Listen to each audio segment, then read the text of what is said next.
milyonlarca insanın ziyaret ettiği bir siteyi ekleyip ekranına Filistin'de katledilen bir çocuğun fotoğrafını koyar mısın? Tabii.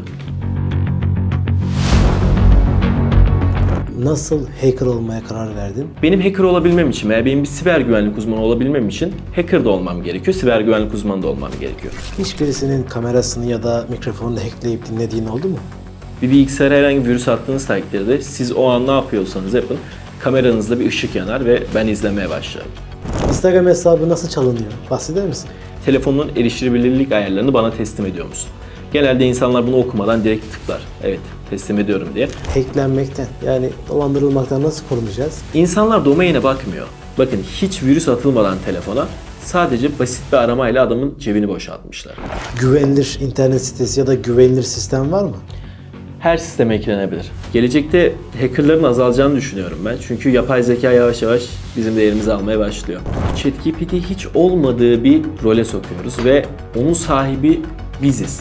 O bizi öyle görüyor. Neden bu alanda çok fazla erkek görüyoruz? Kadınlar bu iş yapamıyorlar mı? Bir güzellik merkezinde kadın egemenliği varsa bilgisayar alanında da erkek egemenliği var.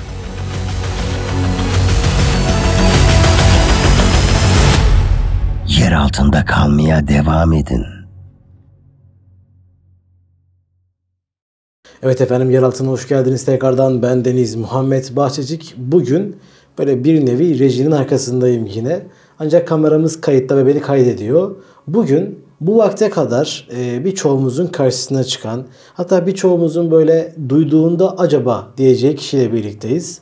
Bir hackerla birlikteyiz. Hacker nedir? Hackerlar neler yaparlar? Bu konuyu konuşacağız ve en çok benim uyarmak istediğim nokta şu. İnsanlar Instagram sayfalarını, banka hesaplarını bir şekilde kaptırıyorlar. Ve halkımızın bilinçlenmesi adına bu işlemler nasıl yapılır? Ne yaparsanız bunlar başınıza gelir veya başınıza geldiğinde bu durumun içerisinden nasıl kurtulursunuz? İşte bu konuyu konuşacağız.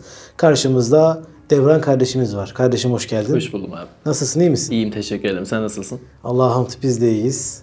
Kardeşim, seni biraz tanımak istiyorum ama öncesinde şunu söylemek istiyorum. Bu program bilinçlendirmek üzerine olsun. Tamam. Yani bugün izleyen insanlar bir daha banka hesaplarını kaptırmasınlar. Bugün bizi izleyenler bir daha Instagram hesaplarını bir şekilde birilerinin eline bile bile vermesinler. Aslında bugün bu konuyu konuşacağız. Tekrardan hoş geldin, sefa geldin diyorum. Hoş buldum abi. Seni tanıyayım mı biraz? Sen kimsin? Ben Devran Karaçay, 20 yaşındayım. Şu an üniversite okuyorum, bilişim güvenliği okuyorum. Siber güvenlik uzmanı olarak da çalışıyorum. Süper. Peki, senin siber güvenlik uzmanı dediğin kişi hacker mı? Bir nevi hacker. Evet. O vakit senin için hackerlığın tanımı nedir diye soracak olsak bize ne söylersin? Benim için hackerlığın 3 tane tanımı var. Bunlar daha öncesinde de açıklanan kavramlar. Siyah şapkalı, beyaz şapkalı ve gri şapkalı olarak nitelendirilen kavramlar. Ben beyaz şapkalı taraftayım. Siber güvenlik olarak geçiyorum. Siyah şapka dediğimiz kısım tam anlamıyla kendi çıkarları için sistemlere zarar veren hackerlara deniyor. Gri şapkalı dediğimizde belli politikalar üzerine, belli inançlar üzerine sistemlere zarar veren insanlara deniliyor. Kıymetli kardeşim, biz hemen paylaştık, dedik ki bir hacker getiriyoruz programımıza. Sorun bakalım ne sormak istersiniz diye. Tahmin et, en çok ne soruldu? Instagram hesabı çalabiliyor musun? Evet, tam olarak böyle. Instagram hesabı nasıl çalınıyor? Bahseder misin? Tabii. Instagram hesabının çalınmasının birden farklı yöntemi var. Bunların ilk sırasında gayet çok kullanılan sosyal mühendislik gelir. Sosyal mühendislik dediğimiz şey karşı tarafın ağzından laf almak. Yani onu oltalamak. Örnek veriyorum, siz bir finans danışmanısınız. Ben size finans danışmanlığı ile ilgili bir link atarak size virüs bulaştırabilirim. Veya Instagram hesabınızın bir telif üzerinde olduğunu ve bu teliften dolayı hesabınızın kapatılacağını söyleyerek sizi buna inandırabilirim.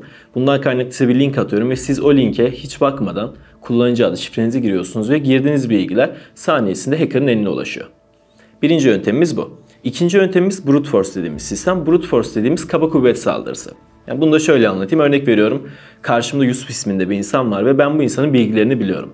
Bu insanın koyabileceği şifreleri bir tane programdan yararlanarak öğreniyorum. Bana yaklaşık 1 milyon tane şifre geliyor ve diyorum ki bu kullanıcı ismine bu 1 milyon tane şifreyi dene. Hangisi doğruysa bana ver. Brute force dediğimiz kaba kuvvet. Yani zorla bu şifreyi kırmak anlamına geliyor. Genellikle bunun kullanılması çok olumlu yanıtlar vermese, yani Instagram hesabı hacklenmese de yine bir ihtimal. Instagram hesabını çalma meselesi aslında bir kişinin tıkladığı linkle olmaz. Girdiği bilgilerle olur. Evet. Şikayet var. Hadi bakalım. Hakkında bir şikayet var. Rezalet. Bu ne biçim görüntü falan diye gelen mesajlar var ya. Instagram'da gezerken birdenbire bir DM geliyor ve diyorlar ki hakkında şikayet yazılmış. Çok iğrenç bir görüntü. Bence görmelisin gibisinden bir mesaj ve bir şikayet var sitesine yönlendirme. Daha sonrasında şikayeti görmek için Instagram hesabını giriş yap diyor. Biz buna oltalama sistemi diyoruz. Doğru mu? Doğru. Sosyal mühendislik. Burada girdiği bilgiler karşı tarafa aktarılıyor. Evet. Aktarsa dahi. Şöyle bir durum yok mu? Kişinin 3 faktörlü koruması var mesela. Nasıl yapacaklar o kişiyi? Şimdi şöyle, bu linkin bir devamı vardır. Örnek veriyorum, sizden sadece kullanıcı adı şifrenizi alıp bırakabilir ve girmeyi denediğinde 2 faktörle karşılaşabilir. Bir de bu linkin biraz daha gelişmişi var. Sizden güvenlik açısından 6 haneli kodu vermenizi istiyor ve saniyesinde o da o kodu yazarak hesaba giriyor. Yani işlemin devamı da var ama genellikle yapılan sistem sadece kullanıcı adı şifre alma ve halkımızın genelde 2 faktörlü kimlik doğrulamasını kapalı tutuyor. Nasıl hacker olmaya karar verdin? Şöyle, aslında hacker olmaya direkt karar verdiğim bir olay olmadı. Benimki merak üzerine gelişen bir şeydi. Benim emek verdiğim bir hesabım vardı, Instagram hesabım. Fazla takipçisi vardı. İçerik üretiyordum, videolar atıyordum. Bu hesabım çalındı. Bilgisayarla hiç aram yok o sıra. Hesabım çalındıktan sonra merak ettim. Dedim ki benim hesabım nasıl çalındı? İlk Google'a sorduğum soru, bana en çok gelen soru, Instagram hesabı nasıl çalınır? Ben bu konudan girdim ve bu konudan girerek gelişmeye başladım. Elimden tutan insanlar oldu, yardımcı olan insanlar oldu. İşte Talha abi diye Discord'ta tanıştığım bir insan vardı. Beni kendi sunucusuna götürdü, orada arkadaşlarıyla tanıştırdı. Beni geliştirdiler. Ben onlardan aldığım bilgilerle kendimi geliştirmeye devam ettim. Sonucunda bugün istediğin işi yapabiliyorsun bu alanda. Peki kaynak senin için neydi? Yani hacker olmaya eyvallah karar verdik ama daha sonra nasıl bir kaynaktan beslendin? Benim beslendiğim kaynak, dürüst konuşmak gerekirse, ilk etapta lise öğretmenlerimdi. Lise öğretmenlerim beni o bölüme sürükledi. Unutmuyorum, Onur hocam vardı. Bölüm yeni açıldı. Bilişim güvenliği, siber güvenlik olarak liseye bir bölüm açıldı ve dedi ki okuyabilirsin. Yeni bir bölüm, iş alanı çok. Benim de o dönem zaten Instagram hesabım çalınmış ve bu konuları zaten çok araştırıyorum. Okumaya karar verdim. İlk etapta okulda öğrendiklerimi kendim aldım. Sonrasında dediğim gibi Discord'ta tanıştım. Talha abi sayesinde kaynaklarımı genişlettim. O adam gerçekten bana çok büyük bir kaynak oldu. Neredeyse bildiği her şeyi benimle paylaştı. Arkadaşlarının yanına götürdü. Arkadaşlarının bildiği farklı şeyler vardı. Bunları benimle paylaştı. Ben bu bilgileri derleyerek kendimi geliştirdim. İyi bir hacker olmak için iyi bir stalker mı olmak lazım? Şöyle, şimdi ben çok iyi bir stalker'dım. Nasıl? Discord dediğimiz uygulamada ekran paylaşma özelliği var. Ben Talha abi ekran açtığında o ekrandan çıkmıyordum. Bazen ekranın kaydını alıyordum. Kendisine izin alarak bunu tekrar izliyordum. Talha abinin arkadaşı vardı, Semih abi. Ekran açıyordu. Direkt onun ekranına da giriyordum. Ne yapıyor? Hangi kodlara yazıyor? Hangi programları kullanıyor? Bunları ezberleye göre göre aşina oldum. Kesinlikle iyi bir stalker olması lazım ve kesinlikle merak duygusunun çok yüksek olması lazım. Yani bir şey gördüğünde nasıl yapılır diye gerekirse 2 gün uyumayacak ama onu araştıracak ve bulacak. Ben öyle yaptım. Peki hackerlıkta iyi para var mı? Hackerlıkta iyi para var. Fakat insanlar bunu şey yönüne çekebilir. İllegal iş yaparsanız iyi para var gibisinden. Tam tersi. Benim hacker olabilmem için veya benim bir siber güvenlik uzmanı olabilmem için hacker da olmam gerekiyor. Siber güvenlik uzmanı da olmam gerekiyor. Saldırıyı bilmeden herhangi bir şekilde savunma yapamam. Bundan kaynaklı her yoldan teker teker geçtim. Belli başlı siteler var. Büyük firmaları oraya başvuru yapıyor ve diyor ki benim siteme sız, bana açığı göster. Dolar cinsinden ücretler ödüyorlar. İşte HackerOne, Big Bounty gibi siteler bunları yapıyor. Biz yaklaşık 5 kişilik bir ekiple bu sitelere denemeler yapıyoruz. Siteye giriyoruz. İşte diyor ki yüksek derece açık bulursan sana bu kadar dolar vereceğim. Biz bu siteleri hackleyerek bu adamları güvenlik açıklarını bildiriyoruz. Onlardan legal bir şekilde, gayet temiz bir şekilde paramızı alıyoruz. Bundan kaynaklı bilinçli bir insan, eğer pentest konusunda, siber güvenlik konusunda bilinçliyse, yani belki de şu anki asgari ücretin 10 katını, belki 100 katını sadece bir tane web sitesi üzerinden kazanabiliyor. Peki senin buna benzer bir yaptığın faaliyet oldu mu? Tabii. HackerOne'da belli başlı siteler, dediğim gibi, oraya üyelik oluşturuyorlar ve diyorlar ki benim sistemi hackle bu kadar ücret ödeyeceğim. Biz Türk firması olmasa da yabancı firmaları çok sızdık. HackerOne profilim var. Bunları sızdığımızda da onlara attığımız rapordan ötürü bize bir ödül gönderdiler. Şu anki HackerOne'dan toplam gelirim yaklaşık 15.000 doları buldu. Peki sana göre en kolay hackleme işlemi nedir? Bana göre şu an kendi bilgimle en kolay hackleme sistemi sosyal mühendislik. Yani sosyal mühendislik iyi yapıldığı süreçte en bilinçli adamı bile kandırabilecek bir sistem. Şöyle söyleyeyim, çok bilinçli insanlar çıktı karşıma. Bilgisayar konusunda bayağı usta insanlar. Fakat bir dalgınlık, bir moral bozukluğu olduğu süreçte bile sosyal mühendislikle attığımız linklere tıklıyorlar. Kendi bilgimle mesela şu an kolay olarak ne yapabilirim? Bir tane web sitesini kolay bir şekilde ekleyebilirim. Her site olmasa da artık o kadar çok siteye tarama yaptım ki bir siteyi gördüğüm zaman ya buraya hacklerim veya hackleyemem diyebiliyorum. Çünkü genel olarak aynı temalar kullanılıyor. Aynı scriptler kullanılıyor ve bir scriptin herhangi bir web sitenin yerinde bir açık varsa aynı scripti kullanan insanlarda da o açık oluyor. Bundan kaynaklı benim için sosyal mühendislik ve web site hackleme işlemi kolay. Peki hiçbirisinin kamerasını ya da mikrofonunu hackleyip dinlediğin oldu mu? Bunları test amaçlı yaptık. Nasıl test? Şimdi belli başlı virüsler var. Bizim bilgisayarımıza atıldı. Biz bunları bilerek tıkladık. Sanal makinelerde çalıştırdık. Ne işe yaradığını görmek için de biz de aynısını yapabilir miyiz diye denedik, yaptık. Şu an belli başlı piyasada dolanan trojanlar, ratlar var. Herhangi bir bilgisayara girdiği takdirde kullanıcının şifrelerini çekebiliyor. Kamerasını izleyebiliyor. İşte örnek veriyorum, kamerasından fotoğraf alabiliyor, video alabiliyor. Bunları tabii ki de denedik. Peki direkt canlı izleyebiliyor musun kamerasını? Evet. Bir bilgisayara herhangi bir virüs attığınız takdirde siz o an ne yapıyorsanız yapın, kameranızda bir ışık yanar ve ben izlemeye başlarım. Fakat o ışık yandığında siz eğer bilinçli bir insansanız o kamerayı hemen kapatırsınız. Peki telefonda aynı işlem gerçekleşiyor mu? Tabii. Telefonlar içinde virüsler var. Şu an şöyle söyleyeyim, eğer ben bilinçli bir insan değilsem bilgisayar konusunda Apple telefon kullanırım. Eğer Android telefon kullanıyorsanız Android telefonlar bildiğiniz gibi dışarıdan APK kabul ediyorlar. Yani herhangi bir insan bir kod yazdığında onu Android telefonda çalıştırabiliyorsunuz ve genellikle de APK'ların içinde virüsler olur. Bu virüslere girerseniz kameranızı da izleyebilir, banka hesaplarınızı da sızabilir, para transferi de gerçekleştirilebilir. Peki bunu kişi telefonda işlem yapmıyorken mi yapmak gerekiyor?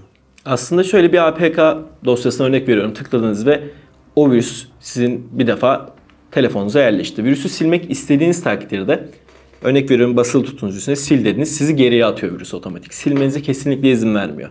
Virüs sizden erişim istiyor. Diyor ki telefonun erişilebilirlik ayarlarını bana teslim ediyor musun? Genelde insanlar bunu okumadan direkt tıklar. Evet, teslim ediyorum diye. Şöyle bir sistem var. Örnek veriyorum, herhangi bir banka telefonunuzda yüklü. Hacker kendi panelinden diyor ki o bankayı telefonun ekranını aç ve hesaptan çıkış yap. Tekrardan o hesaba girsin. İnsan oraya TC kimlik numarasının şifresini yazıyor. Eş zamanlı olarak hacker'a bildiriliyor. Hacker giriş yapmak istiyor ve giriş yapabiliyor. Çünkü telefonun içinde olduğu için bankanın gönderdiği SMS'ten tutun çağrıya kadar kendini yönlendirebiliyor. Peki bu hazır bir sistem mi, yoksa bunu satın alıp kullanmak mı gerek, yoksa sen yazabilir misin yani, onu merak ediyorum. Belli başlı hack forumlarında paylaşılmış şeyler bunlar. Fakat stabil çalışan bir hali yok. İnsanlar bunu kendisi yazıp kendisi kiralıyor ve kiralama fiyatları da uçuk miktarlar. Şu an bunların ücretsizleri de var. Haftalığını $2000'dan veriyorlar. Ama tüm işlemleri ulaşabiliyorsun. Evet. Kişi ne yaparsa yapsın tüm bildiriler sana geliyor telefonunda. Evet.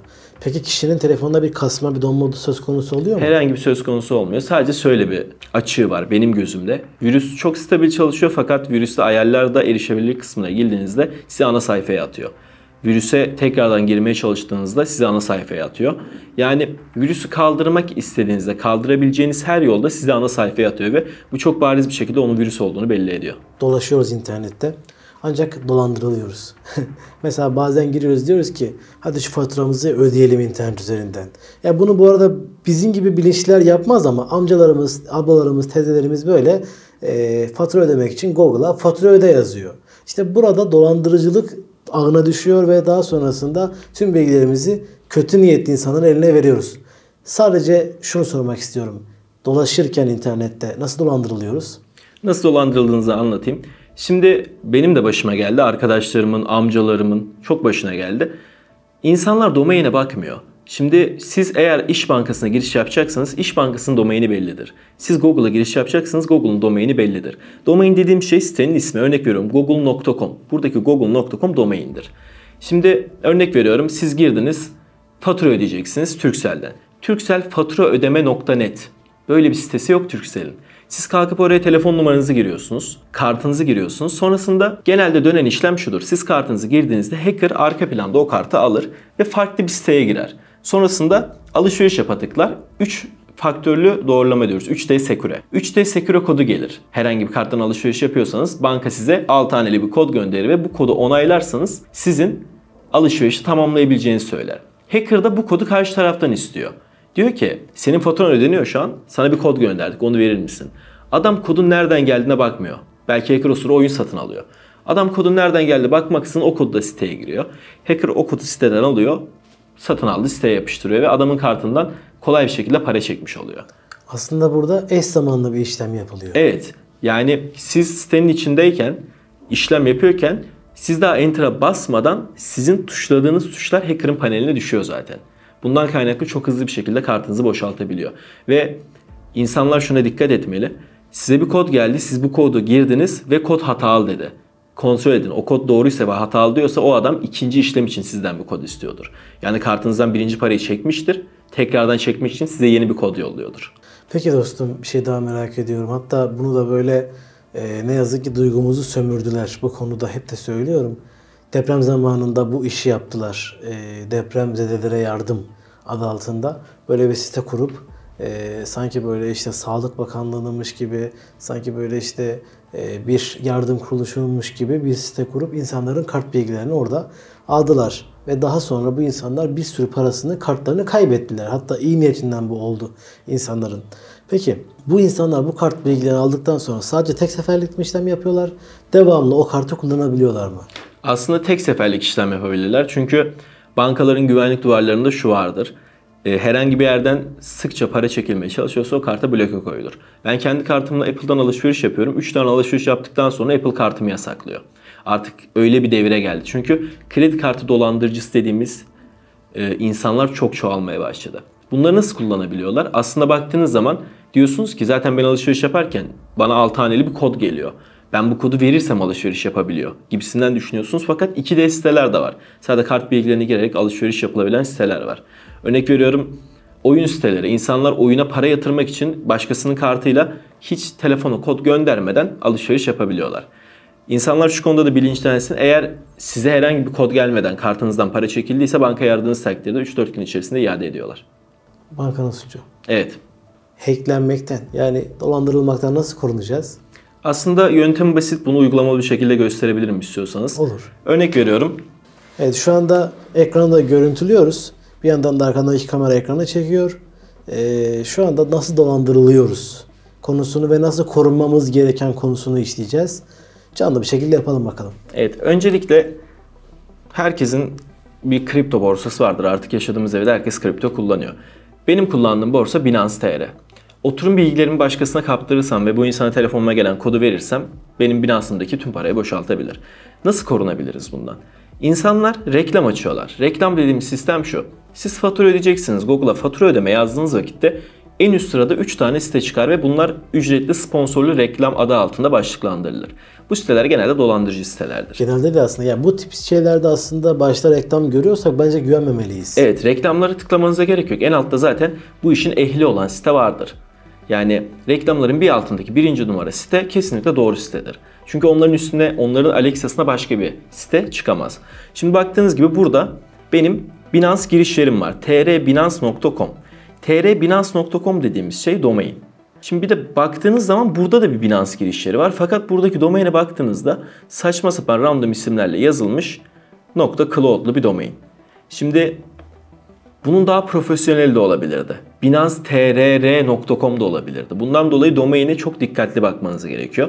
Şimdi ben buraya herhangi bir şekilde bir mail salladığım zaman bu mail olmasa bile tekrardan hoş geldiniz yazısı geldi karşıma. Burada şüphe uyandırmam lazım. Diyorum ki böyle bir mailim yok ki. Binance'da da böyle bir mail olma ihtimali yok çünkü tamamen salladım. Neden benden şifre istiyor? Ben şifreyi de salladım. Şu an ekrana bakmadan şifre yazıyorum. Enter'a tıkladığım zaman telefon numaramı istedi. Şimdi zaten Binance'ın kendi girişinde şöyle bir sistem var. E-posta şifre girildikten sonra sizin telefonunuzun son 2 hanesini gösterir ve size der ki ben sana 6 haneli bir kod gönderiyorum. Şimdi burada herhangi bir şekilde benim numaram gösterilmiyor. Benden numaramı istiyor. Neden Binance onun veri tabanında olan şeyi benden tekrardan istesin? İstemez. Zaten onda kayıtlı. Sitenin dolandırıcı olduğunu buradan direkt anlayabiliriz. Domaine baktığımız vakitte zaten bu siteye hiç bilgi girmememiz gerekiyor. Ben şimdi buraya numarayı da sallıyorum. Ve Enter'a tıkladığım zaman işleminiz devam ediyor diyor. Beni burada duraksattı ve ne kadar ilerlersem ilerleyeyim burada kalacağım. Ne oldu? Benim yazdığım e-posta, benim yazdığım şifre, benim yazdığım telefon numarası şu an ekranın eline gitti. Ve sayfanın bozuk olduğunu şuradan anlayabilirsiniz. Ben çarpıya bassam bile hiçbir şekilde kapanmıyor. Yani hatalar var sitede. genelde dolandırıcıların sitelerinde hatalar vardır. Çünkü yaptıkları şey tamamen şu. Binance'ın ana temasını çekiyor. Oraya kendi kodlarını ekliyor. Ve ana temasını çektiği için oradaki çalışan sayfaların çoğu default, çalışmaz hale geliyor. İstediğiniz kadar tıklayın. Herhangi bir şekilde onlara erişim sağlayamıyorsunuz. Şu an ben çarpıya tıklıyorum. Maalesef site kapanmıyor. Burada da insanlar direkt dolandırıldığını anlayabilir. Şimdi şöyle de gerçek bilgi girseydik şu anda bilgiler gitmişti karşı tarafa. Bir de şöyle düşünelim. Normalde bunun ilerisi de var. Sizin telefonunuza gelen kodu da sizden isteyebilir ve direkt hesabınıza giriş de yapabilir. Veya sadece e-posta şifreyle bunu farklı amaçlarla kullanabilir. Farklı amaç dediğimiz ne olabilir? Sizin Instagram şifrenizle mail şifreniz aynı mı? Hayır. Gene de aynı. Halkımız şu an bir şifreyi 30 tane yerde kullanıyor. Buraya girdiği her şifre onun tüm hesaplarında bir deneme hakkı sağlıyor hacker'a. Buraya girdiği şifreyi Instagram'ında kullanabilir. Öyle düşünün. Bundan kaynaklı sadece insanlar veri topluyor da olabilir. Mail ve şifre toplayarak bunlar da belli başlı hesap çıkartmaya çalışıyor olabilirler. Peki hackerlar aralarında, yani sizler birbirinizin arasında nasıl iletişim kuruyorsunuz? Şimdi benim dediğim gibi 5-6 kişilik bir arkadaş grubum var. Bunlarla da genelde Discord üzerinden iletişim kuruyoruz. Discord üzerinden iletişim kurma sebebimiz Discord'u çok güvenli bulmamız değil. Biz oyun da oynayan insanlarız, sohbet eden de insanlarız, kameramızı açıp görüntülü konuşan da insanlarız. Bunlar o platformda olduğu için oraya yöneldik. Bir 5 kişilik ekibimiz var. Bu ekiple birlikte genelde o tarafta takılıyoruz ama çok farklı programlar da var tabii. İnsanların birbiriyle iletişim kurduğu. Özellikle illegal iş yapan insanlar ICQ dediğimiz Rusların uygulamasına takılırlar. Genelde Türkiye'de bu işleri çeviren insanlar Telegram tarafında takılırlar. Yani genelde insanlar bilgi paylaşmayan uygulamaları seçiyorlar. Bu ne demek oluyor? Devlet herhangi bir şekilde bir insanı araştırırken WhatsApp mesajlarına erişebilir. WhatsApp bunların bilgisini veriyor. Fakat mesela Rusya'daki uygulama vermiyormuş. Hackerların söylemi bu. Bundan kaynaklı biz orada sohbet ediyoruz diyorlar. Hack forumları var. Oraya giriyorlar. Orada chatler var. Orada konuşuyorlar. Yani iletişim kurmak için çok yol var aslında. Belli başlı tek bir tane platform var diyemem. Bizim kullandığımız Discord. Peki dostum, istediğin siteye rahatça sızabiliyor musun? Aslında istediğim siteye rahatça sızamam. Çünkü sitede illaki bir güvenlik açığı olması gerekiyor. O açığı ben oluşturamıyorum. Ama baktığım zaman Türk firmalarının çoğuna çok rahat bir şekilde sızılıyor. Sebebi hepsinin belli başlı scriptleri satın alıp hazır bir tema kullanması. Özel yazılımcıların yazdığı scriptlerde de çok hatalar çıkıyor. Bunları benim gibi siber güvenlik uzmanları ayırarak, firmaya bildirerek kapattırıyoruz. Kıymetli dostum, bir meziyetin var, elinde bir yetenek var ve başarılı bir iş yapıyorsun. Ve ben de bir Müslüman olarak rahatsız olduğum bir nokta var. İsrail şu anda evlatlarımızı katlediyor. Yani savaş olabilir, askerler savaşabilir. Büyük insanlar bu savaşlarda bulunabilir ki bulunmalılar da. Ama bir çocuğun ölmesi bence bu masum çocukların ölmesi özellikle çok acı bir durum. Hal böyle olunca hani biz Müslümanlar olarak ya ne yapabiliriz diye düşünüyorken aklıma şu an geldi. Bir İsrail'in sitesini, özellikle de böyle İsrail'e Sağlık Bakanlığı gibi büyük bir sitesine ekleyebilir miyiz? Evet. Ben bunu hazırladım aslında. Size şöyle anlatayım. Biz zaten bunun üstünde çalıştık. Dediğiniz gibi biz de çocukların katledilmesine vesaire tamamen içimizin acıdığı bir durumdu. Biz İsrail sitelerine düzenli olarak taramalar yaptık. Şu an elimde nereden baksanız 3000-4000 tane İsrail sitesi mevcut. İnsanların büyük siteleri mevcut. Hatta bir tanesini hackledim. Bunun videosunu paylaştım. Tek bir tane tuşla 3000 tane, 4000 tane İsrail sitesini çökertebilirim. Peki senden ricam, şu anda kameralarda kayıtta, arkanda da bir kamera var. Bu senin bilgisayarın ekranını görecek. Bilgisayarın ekranından da bir kayda girip şu anda İsrail'de Sağlık Bakanlığı gibi böyle büyük bir siteyi, milyonlarca insanın ziyaret ettiği bir siteyi ekleyip ekranına Filistin'de katledilen bir çocuğun fotoğrafını koyar mısın? Tabii. Çok sevinirim. Canlı canlı şu anda bir İsrail'in sitesini hackliyor ve ekranına Filistin'de şu anda soykırımda karşı karşıya kalınan bu sıkıntılı halde bir çocuğun halini koymak istiyoruz. Onlara bir gösteriş olsun bu. Onlara bir hareket olsun bu. Çünkü yani bugün gerçekten bir soykırım söz konusu. Hep söylüyorum, askerler savaşıyor olsaydı inanın derdim ki budur olması gereken. Ama bu asker savaşını aştı. Çoluğun çocuğun öldürüldüğü bir hal oldu.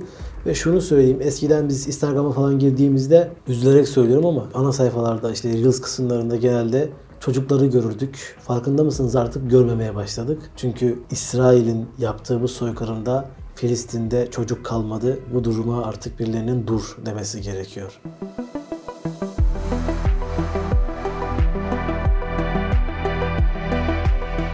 Şu anda hazırız arkadaşlar. Sızmak için gerekli bütün çalışmaları yaptıktan sonra şu vakit artık sitelere sızabileceğiz. Peki şu an tam neredeyiz? Hangi ekrandayız? Şu an tam olarak sunucularındayız. Öyle anlatayım size. Burası sunucunun giriş yeri. Sunucu dediğimiz şey, VHM dediğimiz şeyi öncelikle tanıtayım size. Size belli bir hesap limiti koyuyor ve diyor ki buraya bu kadar site yerleştirebilirsiniz. Siz istediğiniz kadar hosting açıyorsunuz buradan. O hostinglerin içine site yerleştiriyorsunuz. Şu an ben bir tane İsrail sunucusunun içine gireceğim. Buradan kullanıcı adı şifresini yazıp girişimi yapıyorum. Şimdi peki bu şifreli kullanıcı adını nasıl buldun? Veri tabanından çektim.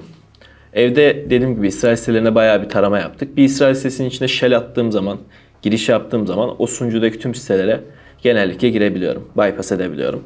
Böylelikle bunların şifrelerine de eriştik ve elimde bayağı bir sunucu şifresi var. Şimdi burada list account yani hesapları listele seçeneğine tıkladığım zaman burada domainleri görüyorum.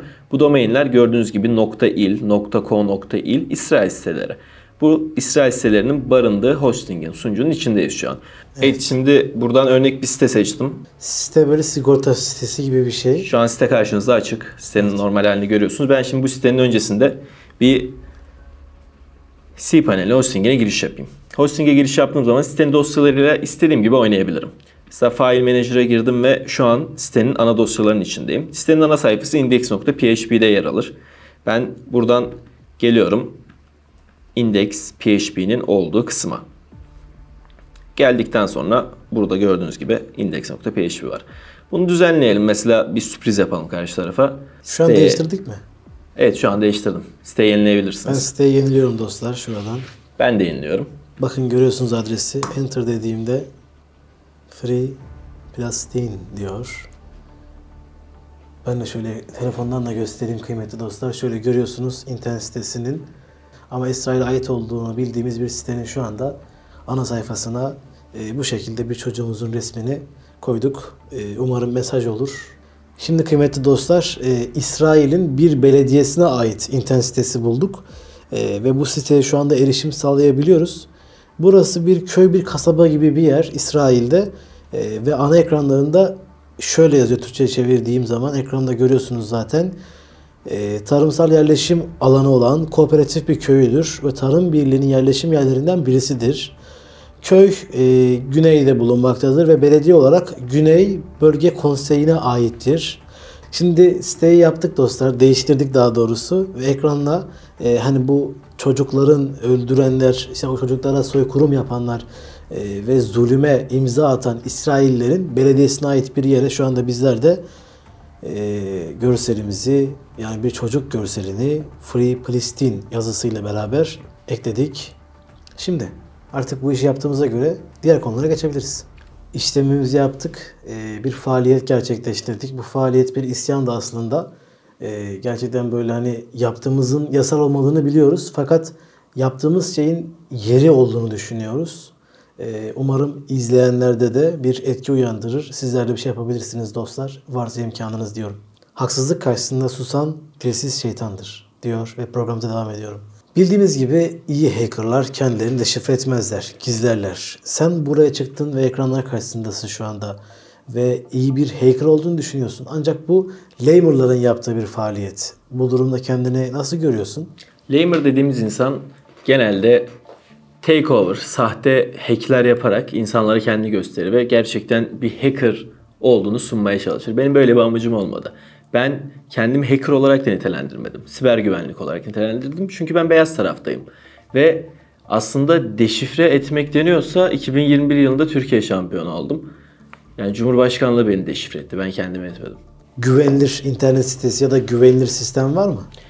Her sisteme eklenebilir. Bunun sebebini size şöyle anlatayım. Instagram'ın nasıl hacklendiğini az önce basit bir mantıkla anlattım. Sosyal mühendislik yaparak insana bir link atılır.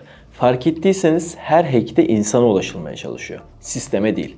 Sistemin yazılımı istediği kadar güvenli olsun. Fakat onun içerisinde çalışan bir insan hacklenirse o sisteme eklenir. Siber güvenlikle hacker'ın arasındaki fark nedir? Şimdi hacker dediğimiz insan kendi kişisel çıkarları için belli yerlere ekler. Siber güvenlik dediğimiz insan hacker'ın bildiklerini zaten bilir. Fakat bunları önlemek için çalışır. Yani ben şu an kendime siber güvenlik diyorsam o hacker olan yoldan geçtiğim içindir. Bir hacker'ın yaptığı şeyleri gördüm, yaptım ve bunu yaptığım için nasıl savunacağımı biliyorum. Böyle siber güvenlik oldum zaten. İkisinin arasındaki en temel fark budur. Biri saldırır, biri savunur. Ama şunu bilmek lazım. Bir siber güvenlik uzmanı hem saldırı hem savunmayı bilir. Devlet sitelerinden birisini hacklediğin oldu mu? Yabancı devlet siteleri ekledim. Az evvel de mesela İsrail'in sitelerini hackledik. Peki İsrail'in devlet sitesi diyeceğimiz büyük bir sitesini hackleyebilir miyiz? Aslında elimizde sunucuda barınan İsrail devlet siteleri de var. Fakat bu yasal yükün altına girmek istemiyorum. Google, Instagram, Facebook, YouTube gibi platformlarda, TikTok gibi platformlarda karşımıza düşündüğümüz, konuştuğumuz, söyleştiğimiz şeyleri görüyor oluyoruz ve bu ne yazık ki insanın kafasında büyük bir soru işareti bırakıyor.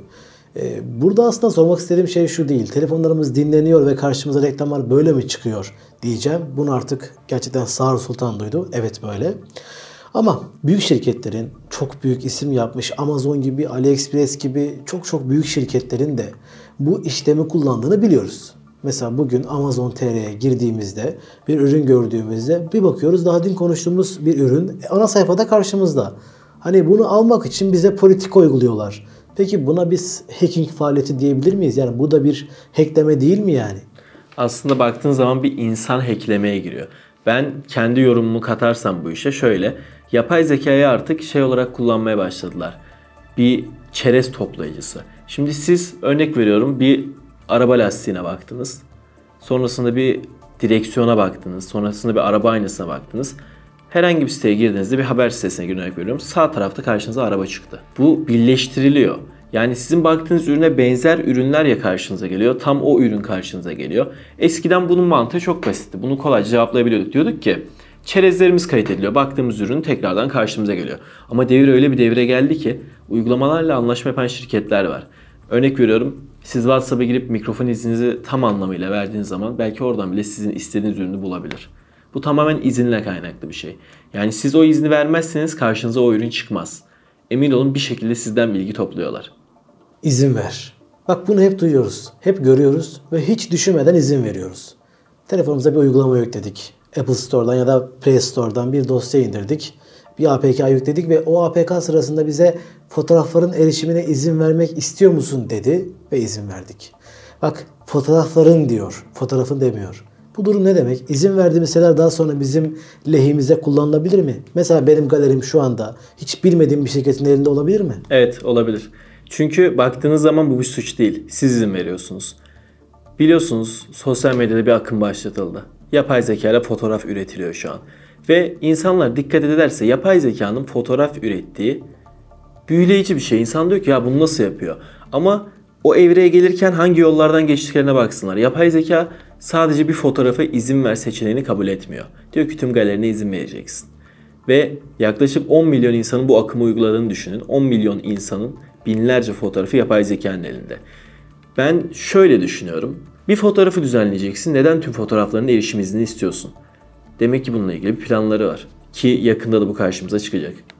Zaten böyle bir şeyi bedavaya kullandırmaları da bence insanın kafasında bir soru işareti olmalıydı. Umarım dikkatli oluruz. Peki banka uygulamaları. İsim vermek istemiyorum ama birçoğumuzun banka uygulaması, hatta neredeyse hepimizin banka uygulaması vardır. Hepimiz bankadan transferler gerçekleştiriyoruz. Peki bu banka hesapları, bu banka uygulamaları ne kadar güvenli? Aslında banka uygulamaları çok güvenli. Çünkü test yaptığımız zaman örnek veriyorum. Bir telefona virüs attınız. Banka uygulaması o virüsü algılıyor ve para transfer işleminizi kapatıyor. Aslında böyle özellikleri var. Atlatılabiliyor mu? Evet, atlatılabiliyor. Baktığınız zaman burada insanın bilinçli olması gerekiyor. Banka uygulaması ne kadar güvenli olursa olsun. Çok karşıma çıktı. Bir insanı aramışlar. Ben bu bankadan arıyorum. Satış temsilcisiyim. Size 6 haneli bir kod gönderdim. Onu verir misiniz? Adam kodu veriyor. Banka hesabına giriyorlar. Bir kod daha gönderdim. Onu da verin. Kodu veriyor. Adamın parasını aktarıyorlar. Bakın hiç virüs atılmadan telefona sadece basit bir aramayla adamın cebini boşaltmışlar. Burada tamamen insanın bilinçli olması gerekiyor. Arayan numaraya iyi bakmaları gerekiyor. Evet, telefonlarda uygulama kurup işte kurdukları uygulamaya göre işte şunu yapacaksın, bunu yapacaksın deyip de dolandırılan bir sürü insan tanıyoruz. Evet. Bu programlar da aslında bize bunları bilinçlendirmek üzere üretiliyor. Bu şekilde yapılıyor. Kara para konusuna gelmek istiyorum müsaaden varsa. Tabii. Çok fazla kara para konuşuluyor özellikle son zamanlarda. Dilan Polatlar, Engin Polatlar ve peşin sıra gelen insanlar. Bunlar kara para aklıyorlar ama nedir bu kara para dediğimiz şey? Kara para nereden geliyor? Yani kara para dediğimiz şey şudur. Örnek veriyorum, yasal olmayan bir işten bir para elde edildi. Bu para elde edildiği vakitte bunu temiz bir şekilde kendi hesaplarına çekmeleridir. Aklama dediğimiz işlem orada gerçekleşiyor. Genelde de kriptoyu kullanıyorlar. Dark Web nasıl bir yer? Neler oluyor orada? Şimdi Dark Web'e normalde insanlar şey düşünebilir. Ya buraya kimse giriş yapamaz. Bir hacker girmesi lazım buraya vesaire diyebilir. Ben ama bu işe başladım. İlk ayda Dark Web'e giriş yaptım. Dark Web dediğimiz yer tamamıyla internetin karanlık tarafı. Siz şu an Google'u kullanıyorsunuz. Mesela Google'a araba yazdığınızda karşınıza 100 tane site çıkıyorsa Dark Web'e araba yazdığınızda karşınıza 100.000 tane site çıkıyor. Yani Google'un indekslediği %1 ise Dark Web'in indekslediği %99'dur. Belirli katmanları var. Bunlar genelde her yerde paylaşılmıştır. İşte virüs çorbası vesaire böyle katmanlar var. Belli proxy'ler, köprüler kullanarak onlar arasında geçiş yapabiliyorsunuz. İçeride uyuşturucu satışı, kiralık katiller, silah satışı, cinsel videolar, paylaşılması kesinlikle yasak olan videolar, en üst katmanlarda devlet bilgileri, böyle içerikler bulunuyor. Peki Dark Web'de kara para aklama diye bir yer var mı? Aslında Dark Web'de kara para aklama diye bir yer olmasına gerek yok. Çünkü zaten orada kara paranın aklandığı yer. Neden? Çünkü orada satılan hiçbir şey legal değil. Kripto üzerinden alışveriş yapıyorlar. Yani çıplak bir gözle baktığın zaman direkt orada bir kara para aklandığını görebilirsiniz. Peki dostum, gel gidelim biraz daha sosyal medya tarafına. Sosyal medyadaki insanlar var ya hani böyle işte kara para aklamaya vesile olduğu gözükenler. Evet. Bunları da konuşacağız birazdan ama şunu sormak istiyorum. Kara para aklama işleminde sosyal medyanın nasıl bir rolü var? Şöyle bir rolü var. Örnek veriyorum, çok takipçiniz var. Bir şirketiniz var. Size çok yüklü miktarda para gelebilir ve derler ki reklam parası. Sırıtır mı? Çok takipçim var. İstediğin kadar reklam parası alabilirsin. Fark edilmez. Yani insanlar bu şekilde aklıyorlar. Rapçiler, adamlar konsere çıkıyor. Konser ücreti 100.000 TL ise 1 milyon TL. Orada akla parayı. Peki kara para aklayan insanlar var ya, fenomenler. Evet. Az evvel konuştuğumuz şey. Bu insanlar sadece bir kurban mı? Yani bunlar gerçekten bu işi yapan kişiler mi yoksa sadece bir aracı olarak mı kullanılıyorlar? İçerisinde kurbanlar da var. Gerçekten bu işi yapanlar da var. Şöyle bir örnek vereyim. Örnek veriyorum. 1 milyon takipçili bir insana reklam yaptırmak istiyorum. Ben bunu kara parayla yaptırdım. Kendi şirketimden onun şirketine para gönderdim. Ama benim şirketim kara para aklıyor. Ona para atıyorum. Demek ki o da aklıyor. Moduyla sırayla ipe dizile içeri girdiler. Vay be. Peki Bitcoin. Bitcoin nedir? Bir dolandırıcılık sistemi mi yoksa gerçekten çalışan düzgün bir para sistemi mi? Bitcoin çalışan düzgün bir para sistemidir. Fakat takip edilmesi diğer para birimlerine göre daha zor olduğu için genelde kara para aklama işlemleri buradan yapılıyor. Yani ben kalkıp size bir Bitcoin gönderdiğimde bunun takibini yapmak çok zor. Bundan kaynaklı insanlar daha güvenli bir yol arıyor. Bunu da Bitcoin olarak tercih ediyor. Bilgisayar dilindeki 0 ve 1 rakamları soyut mu yoksa somut mu? Kendi fikrimde söyleyeyim bunu. Soyut. Sebebi şudur. Bir deftere kalemle yazı yazdığınızda o yazı somut olmaz. O mürekkep ve kağıt soyuttur. Ondan kaynaklı 0 ve 1'ler ekrana istediği gibi yansıtılsın. Bunlar her daim soyut kalacaktır. Gelecekte hackerlık nasıl bir seviyeye çıkacak? Gelecekte hackerların azalacağını düşünüyorum ben. Çünkü yapay zeka yavaş yavaş bizim değerimizi almaya başlıyor. Nasıl alıyor? Örnek veriyorum, bir sitede bir açık gördüğüm zaman ben bu açığı ChatGPT'nin bir açığını kullanarak ona attığımda ChatGPT bana açığın yerini söylüyor. Burada açık olabilir diyor. Bu komutu kullanarak buraya sızmayı dene diyebiliyor.